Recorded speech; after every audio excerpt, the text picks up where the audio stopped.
बाबा तुलसीदास जी ने एक बहुत ही सुंदर चौपाई लिखी है। ओ घरहि अंत न होए निबाहु, काल नेम जिमि रावण राहु। इसका अर्थ है कि हम छुप कर के कोई कार्य करें अथवा कुछ तथ्यों को छुपा करके दूसरे लोगों को मूर्ख बनाएं, और जब उसकी सच्चाई खुलती है तो फिर कहीं भी निर्वाह नहीं हो सकता। इटावा औरैया क्षेत्र में एक कथावाचक जो अपनी जाति को छुपाकर कथा कह रहे थे। कथा कहना कोई बुरी बात नहीं है। भगवान की कथा को कोई भी गा सकता है, कोई भी कह सकता है, किंतु व्यासपीठ पर यदि ऐसा कोई व्यक्ति बैठ रहा है जिसके मन में छल है, कपट है, दुराव है, वह अपनी पहचान छुपा रहा है, और जब वो खुलता है तो परिणाम यही होता है। इसमें किसी एक विशेष जाति की बात है ही नहीं, ये सभी जातियों के लिए है। अगर कोई ब्राह्मण मांस मदिरा का सेवन करके व्यासपीठ पर बैठता है तो एक दिन उसको भी ऐसा ही परिणाम भुगतना पड़ेगा। अथवा अन्य कुछ जानकारियां छुपा करके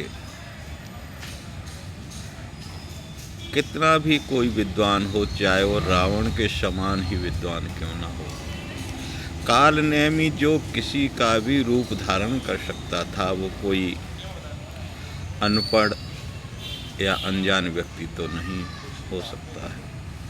ये भी विद्वान थे, लेकिन हमें ये ध्यान रखना चाहिए कि जो व्यासपीठ पर बैठ जाता है वो भगवान के समान ही है। और अगर वो कुछ चीज़ों को छुपा करके, कुछ तथ्यों को छुपा करके दूसरों को बेवकूफ़ बना रहा है, ऐसा व्यक्ति भगवान तो नहीं हो सकता है। और अगर वह व्यासपीठ पर बैठ कर के भगवान हो गया है तो फिर उसका कोई बाल बांका भी नहीं कर सकता है। कितनी भी कोई दलीलें दे, ब्राह्मणों को सपोर्ट कर रहे हैं, यादव लोग यादवों का सपोर्ट कर रहे हैं, राजनीतिक लोग अपनी रोटियां सेक रहे हैं, सभी मज़े ले रहे हैं, सभी आनंद ले रहे हैं, लेकिन इसमें पिस कौन रहा है और पिसेगा कौन, ये विचारणीय है। ये चाहे किसी भी जाति के कथावाचक हों, वो स्वयं विचार करें और स्वयं ही निर्णय लें। किसी जनता को, किसी राजनीतिक दल को यह अधिकार नहीं है कि इसमें अनावश्यक बोला जाए। यादव जाति की जितने भी कथावाचक हैं वो स्वयं निर्णय ले सकते हैं कि क्या हमें अपनी जाति छुपा करके कथा करनी चाहिए या सीना ठोंक करके कहना चाहिए कि हाँ हम यादव हैं या हम किसी अन्य जाति के हैं, हम कथा कह रहे हैं, जिसको सुनना है, जिसको अच्छी लगती है वो आइए। और व्यासपीठ पर बैठा हुआ व्यक्ति व्यास भगवान के समान ही है। उस समय कोई भी व्यासपीठ पर बैठा है, जितने भी श्रोता हैं वो सब उसको नमन करते हैं, सब उसको प्रणाम करते हैं। संसार के सभी व्यास लोगों को मैं चरणों में वंदन करते हुए निवेदन करना चाहता हूँ कि इसको सही तरीके से परिभाषित करें और अपने आप को किसी भी राजनीतिक दल या छोटी सोच के जातिगत नेताओं के हाथों की कठपुतली न बनने दें।